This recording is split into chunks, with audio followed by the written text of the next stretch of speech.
예, 안녕하십니까? 예, 오래간만에 뵙습니다. 저는 잘 살고 있습니다. 오래간만에 인사드리게 된 이유는 예, 회사가 바빴습니다.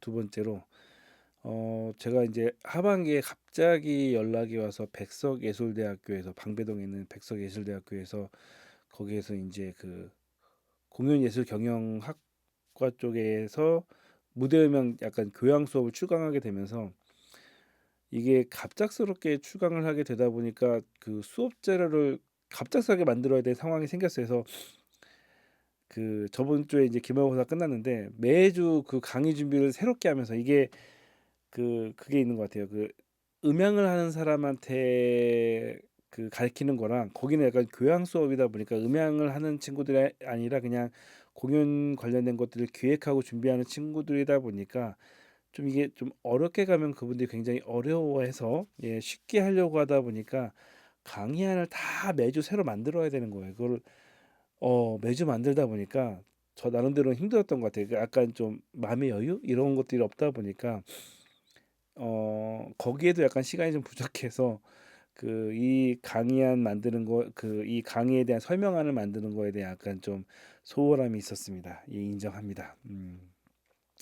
어쨌건 저한테는 좀 새로운 경험이었고요. 예, 내년에도 할란가 모르겠지만 예, 어려웠어요.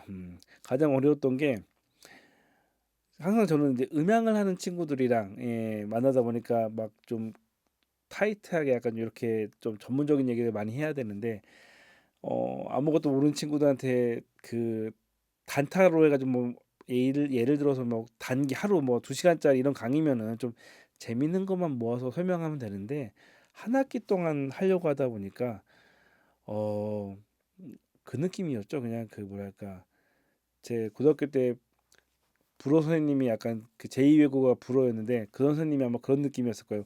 분명히 얘기를 하는데 얘네들이 못 알아듣고 있어. 못 알아듣고 있지만 설명을 해야 돼. 그런 어려움이 있었습니다. 예. 자, 어쨌건 결론적으로는 어쨌건 그게 다 끝났고 이제 많은 분들이 이제 새해가 되면 이제 내년에 이제 또 자격증을 따려고 준비를 하신 분들이 계시겠죠.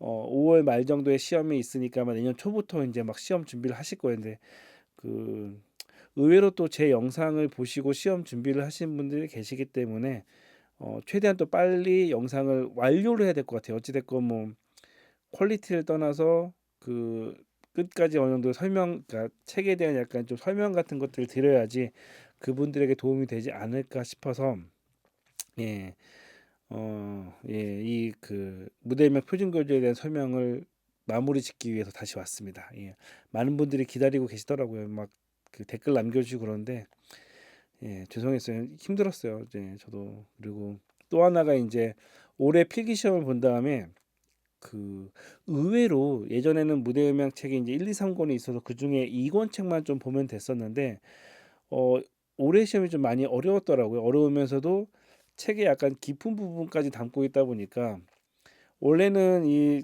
표준 교재를 설명하면서 내용이 너무 많다 보니까 약간 줄거리를 이야기하는 식으로 가야지 너무 많은 시간을 할애하기에 너무 부담스럽다라고 생각을 했는데 시험 문제를 보니까 가능하면 많은 설명을 하는 게 해야지 되겠다는 생각이 들더라고요. 뭐 얼마나 들으실지는 모르겠지만 최대한 자세하게 설명하는 게 좋지 않을까라는 생각이 들면서 저에게 좀 부담감이 컸던 것 같습니다. 예. 어찌됐건 결론적으로는 책에 대한 그 설명을 어쨌건 마무리해야지 제가 마음 편할 것 같아서 사실 이거 말고 제가 하고 싶었던 그 유튜브 컨텐츠들이 많거든요. 많은데 이게 저에게 숙제처럼 남아 있다 보니까 아 이걸 좀 빨리 끝내야지 다른 것들을 들어갈 수 있을 것 같아요. 그래서 어찌됐건 막 음향 콘솔 뭐 새로 매뉴얼 새로 만드는 것도 있고 윙도 있고 여러 가지 설명해야 될 장비들이 많은데 어쨌건 시간 제한이 있는 게 이거다 보니까 이걸 먼저 하려고 합니다. 예. 어찌됐건 예, 2024년에 나온 무대음향 그 표준 교재 설명을 다시 들어가도록 하겠습니다. 7장 1번이고요. 제목은 이제 디지털 오디오 기기입니다. 예, 디지털 오디오 기계. 일단 이거 전에 예전에는 디지털 오디오 기기 전에는 아날로그 장비들이 있었죠. 그래서 이게 아날로그 카세트 테이프나 LP판 같은 게 있었는데 옛날에는 아날로그 음원에 아날로그 오디오 믹서, 아날로그 앰프에 아날로그 스피커를 가게 되면 사실 문제가 없어요. 모든 게 이제 그 뭐지 이런 아날로그 단자를 통해 가지고 연결이 됐으면 이게 아날로그 신호에서 아날로그니까 문제가 없는데 이제 디지털로 바뀌었다는 거죠. 디지털 음원이 생기고 디지털 콘솔이 생겼는데 아까 얘기했던 것처럼 그 사실 아직까지도 디지털 음원에서 그 디지털 믹서에서 아날로그 케이블들을 많이 사용을 해요. 얼마 전에 이제 그 몇 년 전이죠. 그 핸드폰의 3.5 단자가 사라졌죠. 사라지기 전까지만 하더라도 뭐 3.5 단자로 이어폰 끼고 뭐 어떤 이어폰이 좋냐 이런 거 있었지만 사실은 3.5 단자가 편리성에는 그 좋았었지만 음질적으로는 사실은 좋진 않았었거든요. 그러다 보니까 요즘 그게 사라지고 이제 요즘은 갑자기 이제 그 블루투스가 시대가 돌아왔죠. 어찌 됐건 그 아날로그라는 것 자체가 디지털 멀티 음원에서 디지털 콘솔이 있을 때 어쨌건 그 사이에 연결되는 것들이 아날로그면 DAC, 그러니까 디지털 오디오 컨버팅과 ADC, 아날로그 디지털 컨버팅을 거치면서 이게 열화가 발생이 되면서 어찌됐건 음원이 손상이 됩니다.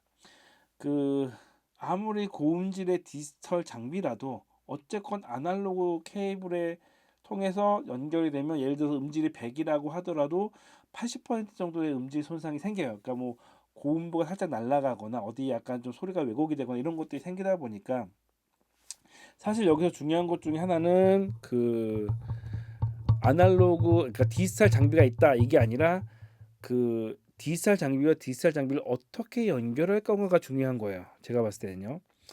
어찌됐건 디지털 장비 그 디지털 미디어 장비가 이렇게 보통 이제 CD 플레이어가 기본적으로 있는데요.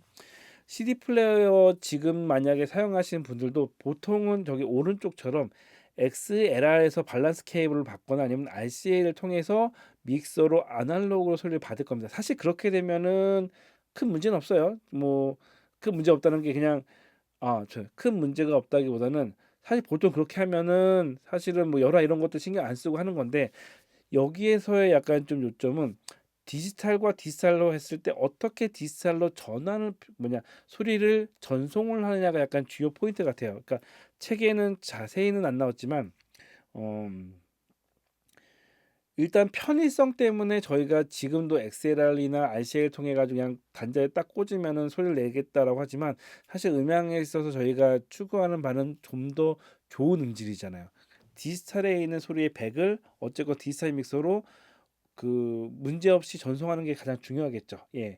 일단 요거를 일단 그 생각을 하고 계시고 하나 설명을 더 드리자면은 일단 이건 공식과 같은 거예요. CD 음질을 보통 저희는 16비트에서 44.1kHz의 그를 가지고 있다라고 얘기를 해요. 그러니까 16비트에 44.1kHz. 어, 이건 공식으로 외워 두시는데 자, 그럼 왜 16비트에 44.1이냐라고 한다면 어, 제가 이제 이거는 약간 다른 얘기일 수 있는데 음향을 하면서 가끔 음향 공부하는 애들이 그 질문하는 게 크게 두 종류예요. 하나는 뭐냐면 저기 시험 자격증 합격하려면은 뭐지 기출 문제를 봐야 되나요? 지금 3개월 남았는데 아니면 2개월 남았는데 지금부터 준비하면은 자격증 합격할 수 있을까요? 라고 물어보는 애들은 보통 시험에 떨어져요. 예. 접근 방식이 그 친구들은 어떻게 하면 그냥 시험에 합격할까에 대한 거라면 그 필기 합격하는 친구들의 가장 큰 특징은 왜예요. 저한테 이제 요거가 들어갈 때 가끔 가다가 어떤 애들이 이런 걸 물어봐요. 왜 CD는 16비트에 44.1kHz예요? 라고 물어보는 친구들이 사실은 시험에 합격해요. 왜냐면 하다 보니까 이유가 궁금한 거예요. 왜 이렇게 되지? 라고 했을 때 그 문제부터 약간 이제 역사부터 약간 살짝 들어가 볼게요. 일단 이렇게 기본적으로 그 음원이 있을 때 이거 뭐 44kHz긴 하지만 그 헤르츠 이거 잠깐 그러니까 헤르츠가 늘어난 만큼이랑 비트가 늘어난 만큼 좀 더 어떻게 보면은 이제 촘촘한 이렇게 좀 더 그 개수가 많은 많은 데이터가 생기게 되면서 음질이 좀 그러니까 잘게 짜게수록 좀 더 그 뭐랄까 선명한 음질이 생기겠죠. 요거는 일단 갖고 가시고 어 여기에 대한 논쟁이 있어요. 44.1kHz랑 48kHz랑 왜 어떤 걸 써야 되느냐. 요 얘기를 사실 하려고 잠깐 빌드업을 했다고 생각하시면 돼요. 자, 잠깐 옛날 얘기로 가봅시다. 약간 다른 얘기일 수도 있는데 옛날에 그 뭐지? 핸드폰 충전하기 위한 여러 가지 단자들이 있었어요. 예, 뭐 옛날 뭐 그 아이팟 충전용도 있고요. 뭐 마이크로 뭐 뭐냐 충전기도 있었고 여러 가지 충전기들이 있었는데 사실 이런 것들이 통합이 되면서 그 뭐지? 핸드폰도 이제 최근에는 USB-C 타입과 애플의 라이트닝 단자만 있었잖아요. 근데 요거에 대해서 최근 또 아이들은 모를 수가 있지만 좀 이걸 써봤던 분들은 아실 거예요. 그래서 안드로이드 계열은 USB-C를 썼고 아이폰도 예전 핸드폰 단자들은 아직 라이트닝 단자를 쓰는 것도 있지 않습니까? 근데 이제 여기에 대해서는 여러 가지 얘기들이 있잖아요. 뭐 유럽에서 약간 좀 그 애플 제재하기도 했고 막 환경 보호 이것 때문에 통일을 하자 뭐 이렇게 한마디 이런 얘기도 있어요. 한마디로 뭐냐면 그냥 기업 간의 여러 가지 논리들이에요. 뭐 라이트닝 단자를 약간 독자해서 애플에서 약간 좀 자기만의 거를 약간 고수하려고 했었고 이걸 그 USB-C를 쓰는 그 집단이 있었고 막 이런 것들한 것들에서 하다가 뭐 뭐지 유럽연합에서 뭐 환경보 이런 것 때문에 뭐 애플 뭐 과징금을 때리니 뭐 이렇게 여러 가지 논쟁이 있다가 어느 순간 그거에 대해서 복잡한 상황에서 그냥 애플이 다 옛날 막 약간 몰래 약간 좀 얍삽하게 라이팅 단자를 계속 유지하다가 어느 순간 갑자기 딱 그 뭐 정책을 바꿔서 저희는 환경 보호와 이제 그 통합성을 위해서 USB-C를 하기로 했습니다라고 했단 말이죠. 그 결론 지금은 이제 USB 쓰잖아요. 근데 그 과정이 되게 여러 가지 그 숨은 이력들이 있는데 그냥 결론적으로는 우린 USB-C를 썼어요라고 나오는 것처럼 이 그 사회수점이 이렇게 들어가는 것도 예전에는 막 여러 가지 말들이 많았어요. 그러니까 그 전에 이야기 뭐냐면 잠깐만요. 요 얘기 먼저 했다.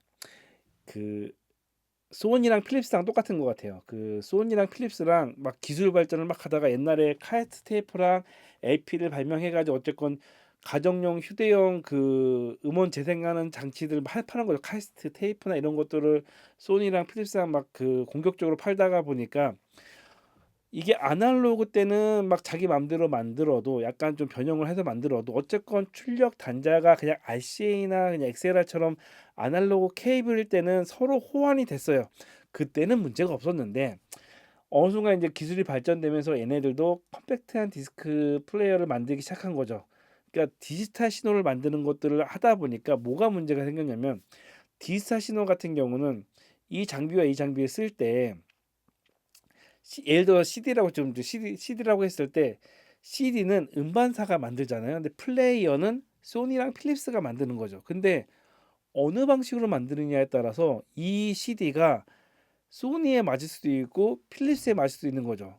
음반 제작사 상황에서는 아니 그 회사가 두 개, 저희 지금 삼성과 LG처럼 회사가 두 개인데 소니 타입이랑 그 필립스 타입이 서로 틀리게 되면 소니 타입으로 만들면은 필립스에서 안 돌아갈 거고 필립스를 가지고 있는 가정에서는 이 CD를 못 듣는 거고 필립스 타입으로 만들게 되면 소니에서 못 듣게 되는 현상이 생기는 거죠. 그러면 제조사 입장에서는 그러면 CD를 두 개씩 만들어야 되냐? 그러면 뭐 섞이면 어떻게 하냐? 뭐 이런 거에 대한 여러 가지 갈등과 이런 것에 대한 논쟁들이 있었던 거죠. 그래서 결론적으로는 두 회사가 서로 약간 좀 여기에 대해서 약간 그 협상과 이런 것도 했어요. 그래서 뭐 44로 하느니 44.1로 하느니 뭐 뭐로 하느니 여러 가지 있어요. 그 와중에 이제 그 영상 이거는 이제 영상 관련된 영상과 같이 이제 그걸 만들기 위해서 이렇게 했을 때 44.1이 맞다라는 이야기도 있었고 뭐 48이 맞다라는 얘기도 있었고 이때도 44였구나.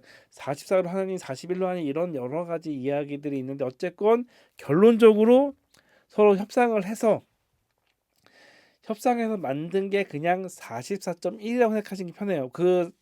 왜냐면 요 부분에 대해서는 정확하게 설명하시는 분들이 없기도 하지만 이게 예전에 그냥 서로 기업 간에 협상하는 과정이었기 때문에 사실은 그 기업 간의 여러 가지 그 약간 숨은 내막 같은 경우는 잘 드러나지 않는 거죠. 아까 얘기한 그 라이팅 단자랑 C 단자랑 막 하다가 결론적으로 그냥 C 단자로 통일돼서 그냥 C 단자가 된 거야라고 하는 것처럼 이전에 아날로그 장비랑 몇 여러 가지 하다가 결론적으로 얘기하다가 그냥 424.1이 됐어. 딱 그거예요. 그래서 CD는 16비트에 424.1이 그냥 가장 보편적으로 괜찮겠다라고 합의를 하면서 필립스나 소니랑 같이 공동으로 그냥 우리 그러면 이걸 포맷에 맞추자라고 하니까 음반 회사에서도 CD를 제작할 때 그냥 똑같이 만들면 어느 회사나 재생이 가능했던 거죠. 그러면서 다른 회사들도 똑같은 포맷으로 만들게 되면서 이게 통일이 된 거예요.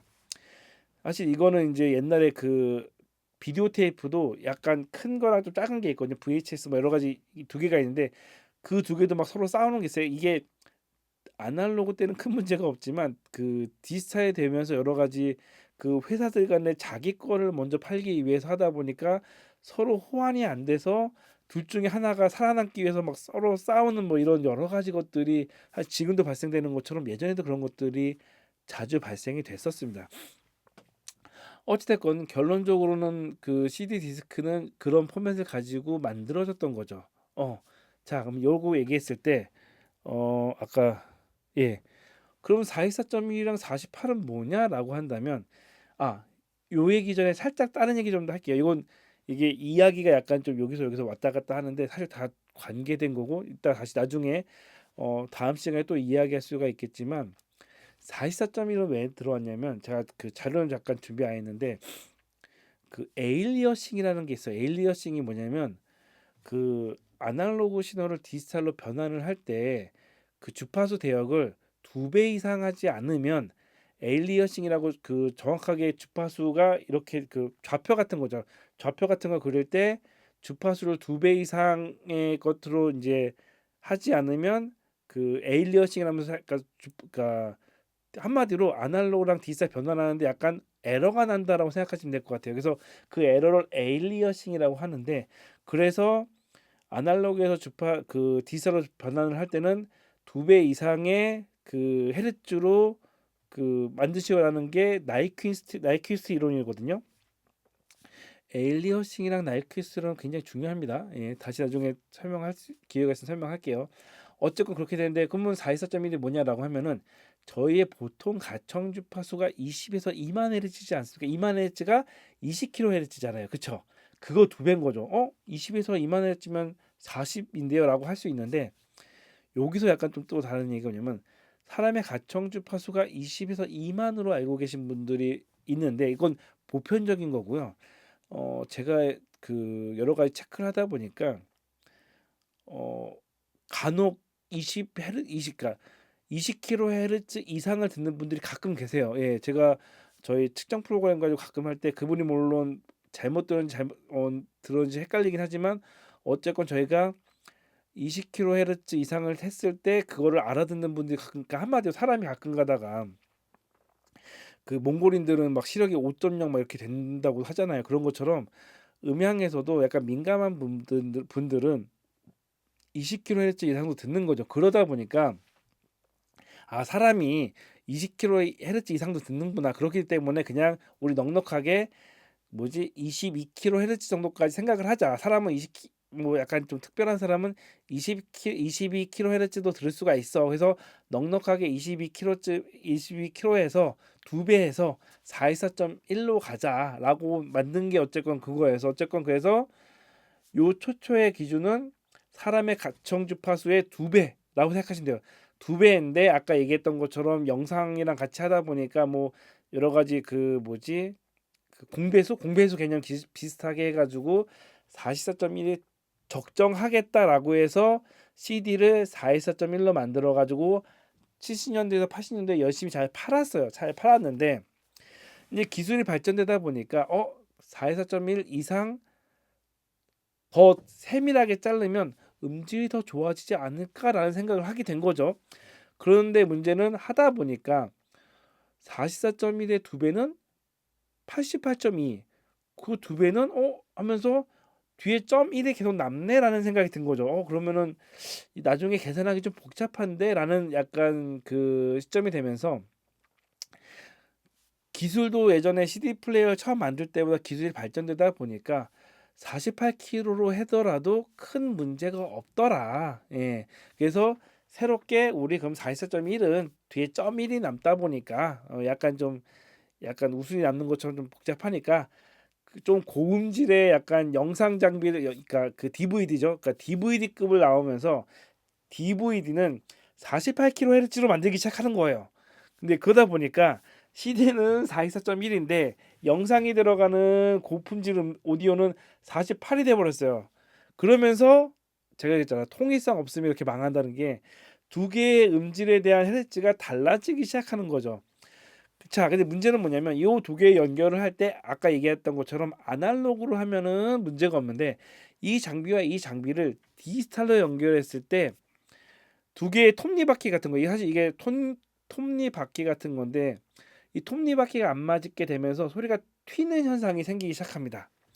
그래서 음, 여기서도 보시게 되면 컴퓨터 같은 경우는 자체 이제 컨버팅이 잘 되다 보니까 여기서도 보시잖아요. 16비트의 44.1은 CD 음질이라고 얘기하고 16비트의 48 같은 경우는 DVD 음질이라고 얘기하면서 여러 가지 항목이 나오는데 요거는 컴퓨터는 그래도 그 사운드 카드의 기능이 다양하다 보니까 이것들을 다 수용을 하는데 디지털 장비들은 그렇지 않다는 거죠. 디지털 장비는 고정되면 고정이에요. 그래서 그 이런 선택이 있거나 아니면 X31 보시더라도 이거의 샘플링 레이트를 뭘로 할 거냐를 꼭 지정을 하셔야 돼요. 그 콘솔 기준에서. 그 콘솔 기준으로 48을 찍었으면 다른 외부 장비, 예를 들어서 요거랑 그 CDP랑 연결을 디지털로 한다, 아니면 다른 장비랑 연결을 디지털로 한다라고 했을 때 48로 맞춰야지 문제없이 소리가 나는데 이 장비는 44.1로 했는데 이 장 콘솔은 48로 했다. 그러면 소리가 튀는 현상이 생깁니다. 이거는 저희가 가끔 실습할 때 실제로 직접 해보거든요. 특히 이제 USB 연결해서 보통 이제 CDP 연결보다는 컴퓨터의 설정은 아까 여기 설정처럼 44.1로 설정을 하고 그 콘솔 같은 경우는 48로 설정을 하게 되면 소리가 튀어요. 그래서 그냥 가끔 가다가 그 X32 같은 경우도 그냥 USB로 연결해 가지고 그냥 그걸 그 3.5 전자 안 하고 그냥 USB 연결해서 소리를 가끔 그냥 플레이백을 할 때가 있는데 그때 샘플 레이트를 맞추지 않으면 튑니다. 요거는 음향을 좀 더 하시다 보면은 발생되는 문제예요. 그래서 지금 제 이야기를 듣는다면 나중에 한번 테스트를 해보세요. 그래서 윈 같은 경우도 여기 설정이 되어 있어요. 윈 같은 경우에 이제 48K랑 44.1이 있는 거죠. 여기 더 나아가서 그 윙 말고 헤리티지 D 있죠. 헤리티지 D도 같은 계열인데 헤리티지 D도 헤리티지 D랑 윙이랑 가장 큰 차이가 헤리티지 D는 96을 써요. 그래서 뭐가 문제냐면은 이거 예를 들어서 저희가 이제 아이오 박스 그 보통 윙 같은 경우는 DL16을 쓰잖아요. DL16을 쓰는데 DL16의 단자가 AES50이죠. 근데 그 헤리티지 뒤에도 AES50이 있거든요. 그러면 간단하게 생각하면은 헤리티지 뒤에도 AES50이 있고 DL16에도 AES50이 있네. 연결하면은 쓸 수 있겠다라고 생각할 수가 있는데 문제는 헤리티지 D는 96K로만 작동이 되고 DL16은 48까지밖에 작동이 안 되는 거죠. 두 개가 동시에 AES50으로 연결은 되나 헤리티지 D는 96, DL16은 그 48이다 보니까 호환이 안 돼요. 그래서 헤리티지 D를 쓰려면은 뒤에 그 153인가 153을 써야지 153이 그 96 그 kHz거든요. 그래서 153을 써야지만 연동이 됩니다. 요게 디지털 장비의 연결의 가장 중요한 키포인트예요. 이 설정을 뭘로 하느냐가 가장 중요한 거죠. 그래서 사실 책만 보면 간단하게 CD 플레이어 막 이렇게 나와 있지만 다 제어하고 어차피 CD 플레이어 요즘 안 쓰잖아요. 다만 그냥 이 디지털 기기와 디지털 기기와의 전송에 있어서 가장 중요한 거는 여기에 샘플링 레이트가 뭐냐 이게 중요하다는 거죠. 그래서 실제적으로 이 얘기 왜 하냐면은 간혹 그 헤리티지 D인데 그 좀 싸게 하려고 그 DL16 갖다 연결했다가 왜 연결이 안 될까 이렇게 고민하시는 분이 가끔 생기는데 요거에 대한 기본적인 그 원리를 알고 계시면 그게 해결이 되는 거죠. 예, 그래서 어쨌건 디지털 장비 같은 경우는 오디오 클락이라고도 하기도 하는데 어쨌건 샘플링 레이트를 맞춰야지만 서로 간에 전송이 된다. 아날로그야 그냥 단자 그냥 XLR이고 변환 제도만 있으면 됐지만 디지털은 개념이 다르다. 예, 요 말씀을 드리고 싶었어요. 예. 사실 그게 이 부분의 가장 키포인트라고 생각합니다. 예. 그리고 에일리어싱이랑 나인퀘스트 히로는 나중에 추후에 다시 설명할 일이 있을 때 자세히 설명을 하겠습니다. 그 외에 이제 그 그러니까 뭐지? 디지털 레코더라고 있는데요. 이게 뭐 USB 연결해서 레코딩도 가능하고, 사실 요거는 이제 저희도 디지털로 연결하기보다 저희도 사실 아날로그 연결해서 쓰고 있긴 한데, 간단하게 행사 실황 녹음 같은 거 할 때 쓰긴 해요. 그래서 USB SD 카드, 뭐 CF 카드 이런 걸로 해가지고 메모리로 녹화를 많이 합니다. 어, 주의할 점이 있다면은 전용으로 해가지고 포맷을 새로 해야 돼요. 그러니까 일반적인 저희가 있는 FAT 32나 NTS인가처럼 그 USB 포맷하는 컴퓨터 포맷하는 방식이 있는데, 그 방식으로 포맷하면 되지 않고 얘네 자체 걸로 포맷을 새로 해야 돼요. 새로 해야 되기 때문에 가끔 데이터가 있는 USB 갖고 녹화하려고 하다 보면 에러가 나고, 그 에러를 해결하려고 포맷해 버리면은 그 USB에 있는 자료를 다 날릴 수가 있기 때문에 요거 녹음용 그 USB나 SD 카드는 그냥 포맷을 완전히 여기 규격에 맞게 자체 유틸리티를 통해서 포맷을 해야 된다고 생각하시면 될 것 같아요. 요런 거는 요거 말고도 다른 뭐 그 하드 레코더도 그렇고 그냥 레코딩용으로만 쓰시는 게 좋긴 합니다. 예. 어쩌면 저희 같은 경우는 요거 한 3개가 있어가지고 실황 녹음 같은 거 이런 거 들어오거나 약간 애매모호하다 싶으면은 그냥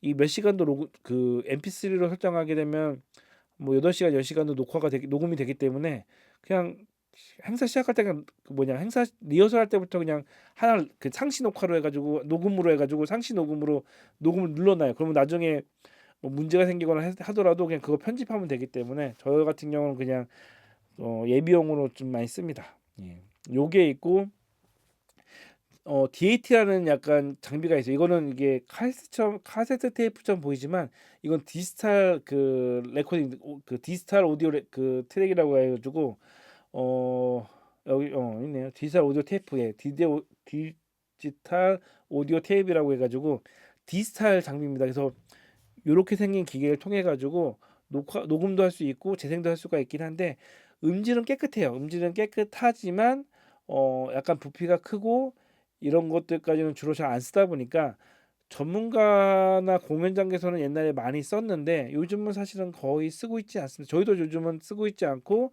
저 테이프도 단종이 됐기 때문에 쓰고 있지는 않습니다. 그 외에 이제 이렇게 그 DAW를 통해서 멀티트랙으로 녹음을 해서 편집을 하기 위해서는 실시간으로 동시에 녹음을 해야 될 필요가 있다 보니까 그 멀티 하드 레코더 같은 게 필요합니다. 그 멀티 하드 레코더 중에 이제 요게 이제 보시게 되면 책에 있는 내용이랑 사실 똑같잖아요. 그래서 요 제품이 사실은 공연장에 굉장히 많이 들어갔어요. 그래서 멀티 레코딩하기 되게 좋고, 여기 이제 손잡이가 이제 하드 디스크가 있어가지고 하드 디스크를 이제 딱 꽂아가지고 설정한 다음에 녹음을 딱 누르게 되면 동시에 이제 멀티트랙 이제 24채널까지 동시에 녹음이 되는 거죠. 그래서 녹음이 된 다음에 이걸 그대로 이제 그 편집하기 위한 컴퓨터로 옮겨가지고 데이터를 옮긴 다음에 그 다음에 DAW로 이제 편집을 하는 거죠. 그래서 이제 후면에는 이제 이런 식으로 다 단자가 있어서 다이렉트 아웃이나 이런 걸로 해가지고 소스를 다 연결해가지고 녹음을 했었습니다. 그런데 이제 그런 데가 아니죠. 예. 녹음을 많이 썼으나 요것도 이제 사실 옛날이죠. 요즘은 이제 USB로 이 속도가, 예전에는 그 USB나 이제 디지털 케이블이 이 멀티트랙을 전송하는 속도가 잘 안 나왔어요. 그래서 그 속도가 안 나오다 보니까 그냥 바로 직접 하드 레코딩을 해서 그냥 하드에다 바로 그냥 녹음을 했던 방식을 썼다면, 지금은 기술이 발전이 돼가지고 요즘 USB로 해서 컴퓨터랑 연결해서 녹음을 많이 하죠. 예, 근데 어쨌건 이런 장비도 옛날에 많이 썼는데 불과 한 10년 전까지만 해도 많이 썼다. 그렇게 생각하시면 될 것 같아요. 그래서 하드로 레코딩을 멀티트랙을 받았다 정도로만 생각을 하시면 될 것 같습니다. 이렇게 어쨌건 예, 이런 디지털 멀티미디어 장비가 있다 정도 생각하시면 될 것 같고, 여기에 아까 말씀드린 키포인트는 샘플링 레이트다. 예, 이 말씀을 드리고 싶습니다.